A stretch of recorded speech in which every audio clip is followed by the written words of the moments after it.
The irony was suffocating. There I stood, Purple Heart recipient, reading a $300 fine for displaying the American flag I'd bled defending. Veterans Day morning, and Karen Martinez thought she could lecture a Navy veteran about flag size restrictions. But this HOA board had no idea what sleeping giant they'd just awakened.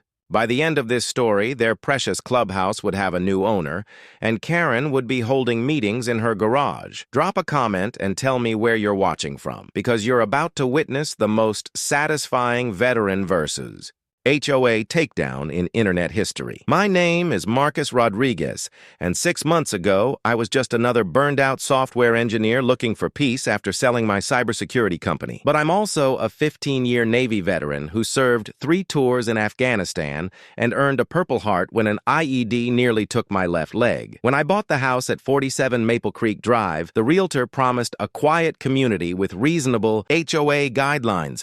What she didn't mention was Karen Martinez.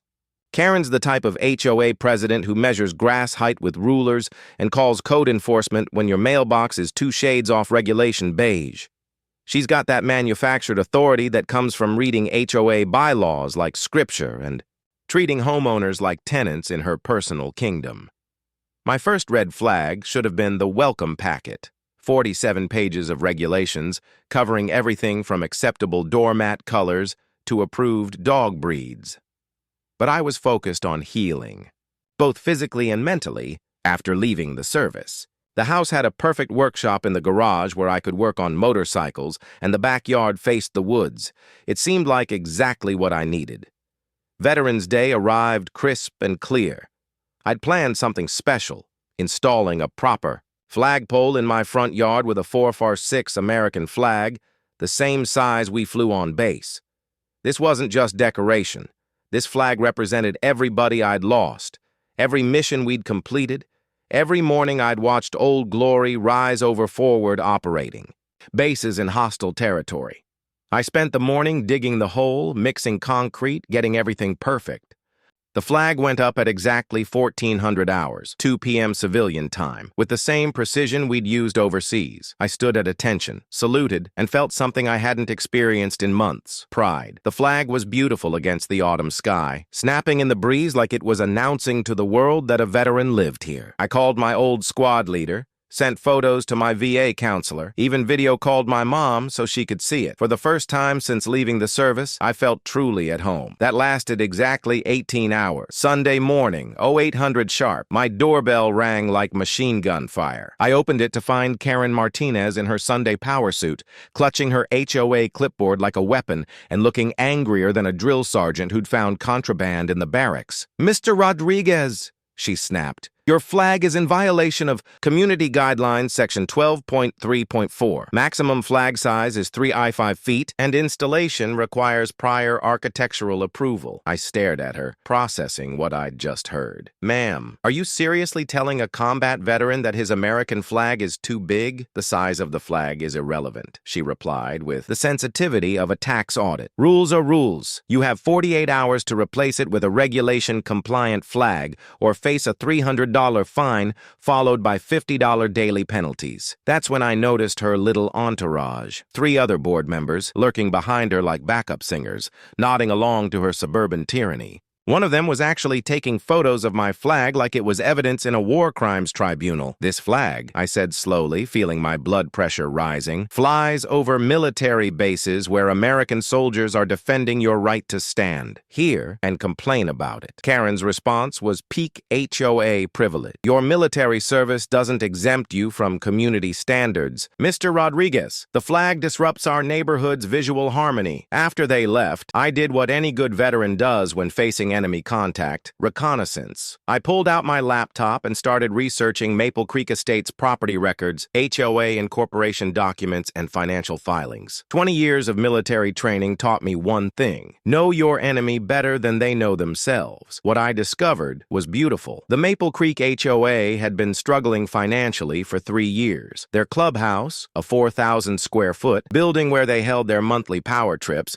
was mortgaged to the hilt. They'd taken loans against it for community improvements that never materialized, mostly just Karen's pet projects and board member kickbacks. But here's the kicker. The Clubhouse mortgage was in default. The bank had started foreclosure proceedings 6 months ago, and the auction was scheduled for the following Friday. The HOA board had been keeping this quiet from residents while scrambling to find emergency funding. I called the bank's asset recovery department. The property was being sold as is for $180,000, less than half its assessed value. The HOA had been trying to arrange refinancing, but their credit was shot and they couldn't find a cosigner. I could afford $180,000 without breaking a sweat. More importantly, I could afford to make Karen Martinez's life very, very interesting. While Karen was busy measuring my flag with a tape measure and drafting violation notices, I was preparing for the foreclosure auction. I arranged financing, hired a property attorney, and had the building inspected. The clubhouse was in decent shape. Full kitchen, meeting rooms,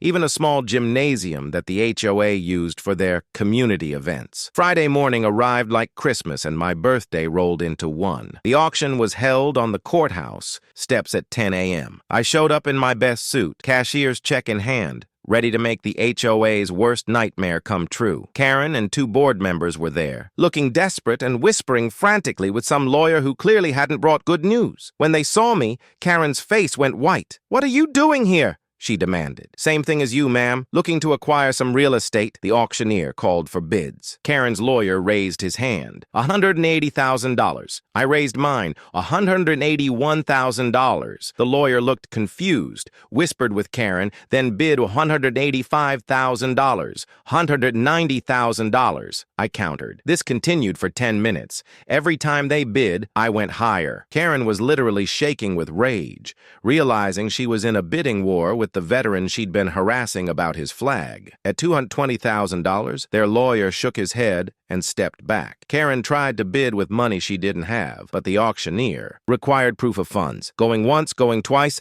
sold to bidder number 7 for $220,000. I now owned the Maple Creek Estates Community Clubhouse. The look on Karen's face was worth every penny. I walked over and handed her my business card, the one with my company logo and property owner under my name. "Ma'am," I said with the politeness I'd learned in military protocol, "you have 30 days to remove all HOA property from my building. Any remaining items will be considered abandoned." "You can't do this," she screamed. "This is our community center." "Was your community center," I corrected. "Now it's my private property. And unlike some people, I actually read property law." The transformation began immediately. I hired contractors to change every lock, installed new security cameras, and posted signs. "Private property. No HOA activities. Owner permission required for all access." Karen tried organizing an emergency board meeting to discuss the Rodriguez situation. I reminded her that she no longer had a venue for HOA meetings since I owned their meeting space and hadn't given permission for its use. She attempted to rent the community center at the local church. I attended that meeting as a resident and recorded Karen explaining to confused homeowners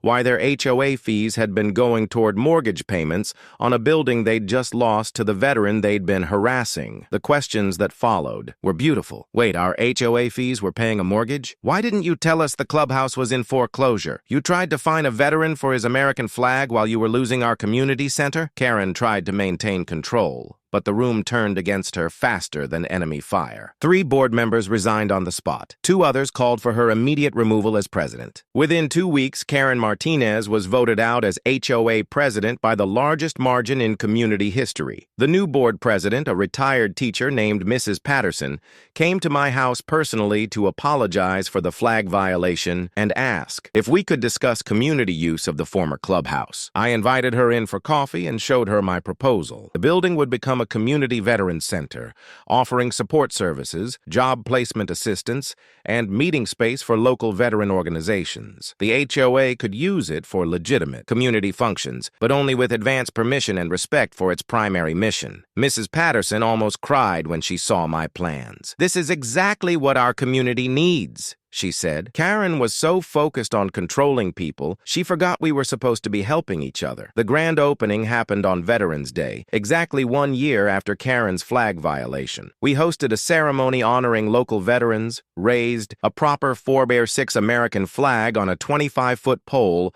visible from every house in the subdivision, and opened the center's doors to serve those who'd served us. Karen Martinez moved out of Maple Creek Estates 3 months later. Rumor has it she joined an HOA board in another state, but I doubt she'll be measuring anyone's flag anytime soon. Today, the Maple Creek Veterans Center serves over 200 local veterans and their families. We offer job counseling, PTSD support groups, and a monthly community dinner where neighbors actually get to know each other instead of just filing complaints about each other. My 4x6 American flag still flies in my front yard, and it's not going anywhere. Sometimes when I'm working in my garage and I see it snapping in the breeze, I remember my grandfather's words. The flag doesn't belong to any government or organization, son. It belongs to the people willing to defend what it stands for. Karen learned the hard way that some battles aren't worth picking, especially when you're picking them with people trained to win war. If you're dealing with HOA overreach, remember this. They're not the government, they're not the military, and they're definitely not more powerful than someone with a Purple Heart and a VA loan approval. Do your research, know your rights, and never let anyone, HOA, president, or otherwise, tell you that your service to this country doesn't matter. Hit that subscribe button if you want more stories about communities standing up to suburban tyranny, and drop a comment telling me about your own HOA battles. I read every single one and reply when I can. Next week, I'm telling you about the time an HOA tried to ban my motorcycle, so I bought their parking lot and turned it into a veteran bike rally venue. That's a story about revving up for justice, one Harley at a time.